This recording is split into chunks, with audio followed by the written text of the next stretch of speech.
Most people are asking the wrong question about Pakistan's Air Force. And honestly, it's understandable because the question everyone keeps debating is simple. Is Pakistan getting the J-35 or is Pakistan getting the KAAN? But here's what almost nobody is actually asking. What if Pakistan is getting both? And what if that's not confusion, not indecision, but the most calculated strategic move Pakistan's Air Force has ever made? Because right now in 2026, when you look at the evidence carefully, that is exactly where the story points.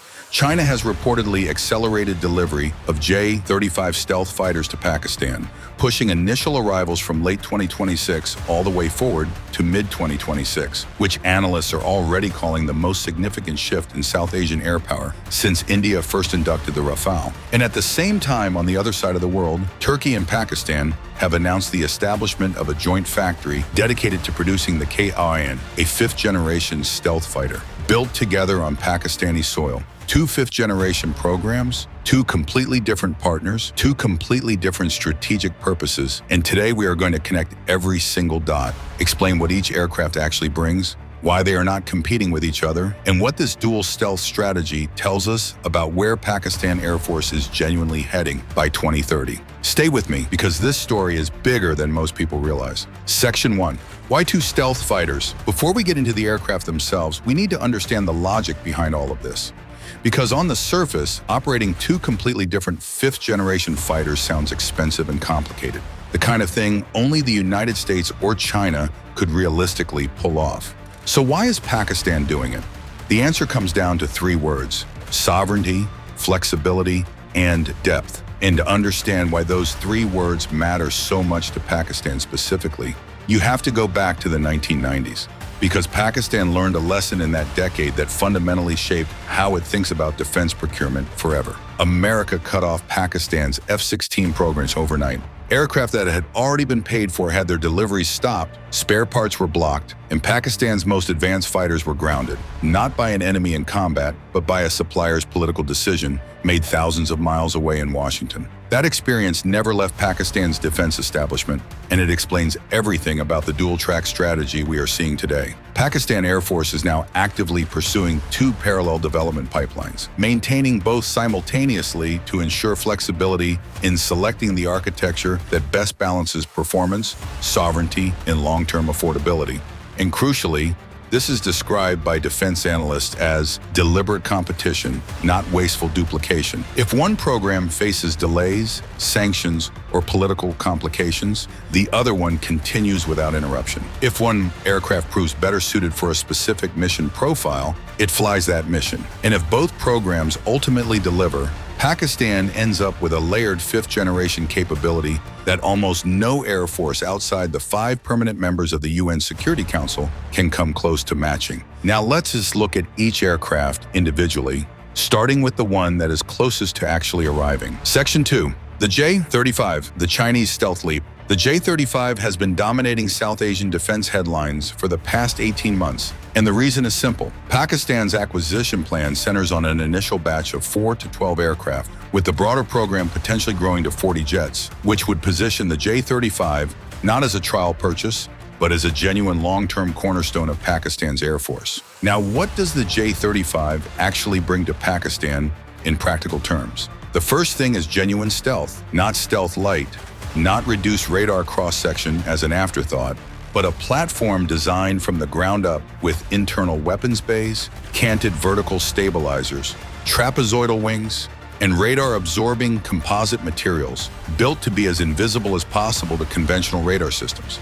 The second thing is sensor fusion, which is really the defining capability of any true fifth-generation aircraft. The J-35 combines data from radar, infrared sensors, and electronic warfare systems into a single unified picture for the pilot. So instead of the pilot managing multiple individual sensors under combat stress, the aircraft manages them, and the pilot manages the battle. The third thing, and this is absolutely crucial, is that the J-35 does not arrive alone, because the reported package integrates it with KJ-500 airborne early warning aircraft and HQ-19 high-altitude missile defense systems, creating what analysts have described as a complete combat ecosystem rather than simply another aircraft purchase. Now, regarding the actual delivery timeline, PAF pilot conversion training has already begun in China, and senior officials familiar with the program suggest the earliest realistic delivery window is 2027, despite earlier reports of a mid-2026 acceleration. Section 3. The KAAN, the Turkish wildcard. Now here is where the story gets truly fascinating, because while almost everyone was watching China and the J-35, Turkey quietly became one of Pakistan's most strategically important defense partners, and the KAAN fighter jet sits right at the center of that relationship. On the 14th of March 2025, Turkish Aerospace Pakistan successfully conducted the maiden autonomous flight of an indigenously developed technology demonstrator called IQBAL, a 1:7 scale version of the KAAN 5th generation fighter. And here is the part that most coverage completely missed. This aircraft was developed entirely by a team of young Pakistani engineers on Pakistani soil in Islamabad. Think about what that actually means. Pakistani engineers building and flying a scaled version of a 5th generation stealth fighter. Not in Turkey, not in a foreign facility, but right there in Pakistan.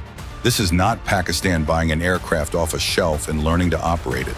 This is Pakistan participating in the development of one, and nearly 200 Pakistani engineers have already contributed to the full KAAN development program across design, avionics, and systems integration, with plans for a dedicated joint production facility on Pakistani soil advancing rapidly under bilateral agreements. The KAAN is a stealth, twin-engine, all-weather air superiority fighter developed by Turkish Aerospace Industries, designed to replace Turkey's aging fleet of F-16IS, with 6 total prototypes planned for testing and development, and Block 1 production aircraft targeted for the early 2030s. And the KAAN pathway for Pakistan includes sovereign adaptations like integration with Pakistan's national link, 17 datalink, connecting it directly into the broader network-centric warfare ecosystem Pakistan is building. But here is the critical difference that separates the KAAN from the J-35, and it is the most important sentence in this entire video. The J-35 is a Chinese aircraft that Pakistan is buying, and the KAAN is an aircraft that Pakistan is helping to build and will eventually produce inside Pakistan. That is not a subtle distinction. That is the difference between a capability and an industry. Section 4, why they are not competing with each other. At this point, a reasonable person might ask, isn't this just too much? 2 5th-generation programs, 2 different partners? Can Pakistan actually sustain all of this simultaneously? It is the right question, and the answer reveals the real genius of what PAF's planners have put together, because the J-35 and the KAAN are not the same aircraft doing the same job. They are deliberately different, and those differences make them genuinely complementary rather than redundant. The J-35 arrives first, optimized for immediate 5th-generation capability, deep penetration stealth, long-range sensor fusion, full integration with China's proven combat ecosystem, and it gives PAF a stealth edge right now before India has fielded a single operational 5th-generation aircraft of its own. And here is the number that should make everyone pay attention. India's Advanced Medium Combat Aircraft, the AMCA, targets a first flight around 2028 to 2029 and induction into squadron service no earlier than 2034 to 2035, which means Pakistan could be looking at a window of 8 years where it holds a 5th-generation advantage over India's Air Force. 8 years is not a small gap. In military aviation terms, 8 years is a generation. The KAAN then arrives later, but it brings something the J-35 fundamentally cannot provide, which is sovereignty, because a jointly produced aircraft on Pakistani soil means no kill switch, no spare parts embargo, no political conditions from a supplier government thousands of miles away. Pakistan owns the production line and controls its own future. So when you put it together, the strategy is genuinely elegant. The J-35 fills the immediate stealth gap quickly with proven technology networked into China's combat ecosystem, while the KAAN builds the long-term industrial foundation, sovereign and capable of evolving independently of any foreign political decision. Together, they deliver what no single aircraft could ever provide alone: immediate operational capability and long-term strategic independence. Section 5. The Industrial Revolution nobody is talking about. Here is the dimension of this story that gets almost zero coverage outside specialist defense circles. and it may actually be the most important part of everything we have discussed today. When Pakistan sends engineers to contribute to the KAAN program in Turkey, when Pakistani engineers design and fly the IQBAL technology demonstrator in Islamabad, when Pakistani technicians at NASTP work on indigenous AESA radars and the Murad radar program in electronic warfare systems, something is happening that goes far beyond the question of which aircraft Pakistan is buying. Pakistan is building an aerospace industry. The PFX Alpha initiative uses a modified F-17 Thunder as a live flying testbed to mature critical systems, including the indigenous Murad AESA radar, gallium nitride-based liquid-cooled radar arrays, integrated electronic warfare suites, and advanced sensor fusion architecture. And that phrase, gallium nitride radar technology, deserves a moment of attention because this is the same category of technology that powers the most advanced AESA radars in the world, including those on American F-22s and F-35s. Pakistan is not buying this technology. Pakistan is developing it indigenously at a national research facility. And that changes the entire long-term picture. Because the experience gained from contributing to KAAN avionics transfers directly into PFX development. Section 6, why this matters right now. To understand why all of this is happening with such urgency in 2026 specifically, you have to look at what changed in 2025 because the India-Pakistan military standoff of May that year shifted the timeline of everything. After that confrontation, defense planners in Islamabad looked at the regional balance very carefully and saw an India operating Rafales with Meteor missiles, S-400 air defense systems covering large swaths of airspace, and an AMCA program that, even with delays, would eventually close the qualitative gap. The response that Pakistan's planners put together needed to be multi-layered. A Pakistani analyst described the Chinese package as an ecosystem rather than merely an aircraft purchase, because the J-35, KJ-500, and HQ-19 combination multiplies Pakistan's lethality, survivability, and operational reach simultaneously across multiple domains. Brendan Mulvaney, director of the China Aerospace Studies Institute at the U.S. Air Force, framed it directly, saying it has put the Pakistani Air Force at the head of the Indian Air Force, and that assessment came from an American institution, not a Pakistani one.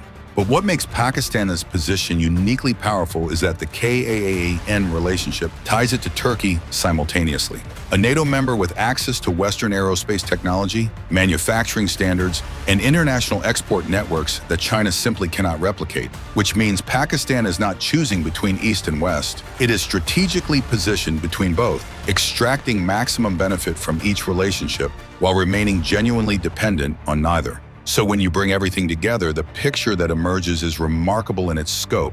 The J-35, arriving as early as late 2026 or 2027, gives Pakistan its first operational stealth capability. Networked with KJ-500 AWACS and HQ-19 missile defense, integrated with Link 17 and operated by pilots who are already training in China right now. The KAAN, with Pakistani engineers actively contributing to its development in a joint production facility planned on Pakistani soil, gives Pakistan its first sovereign fifth-generation production capability, an aircraft it doesn't just operate, but genuinely owns. The PFX, Pakistan's own indigenous future fighter, draws on knowledge and experience from both programs to build something that no foreign supplier can ever take away, suspend, or hold hostage to political conditions. And underneath all of it, 160-plus active programs at NASTP are quietly maturing the radars, weapons, electronic warfare systems, and sensor networks that will make all three platforms exponentially more dangerous than any of them would be operating in isolation.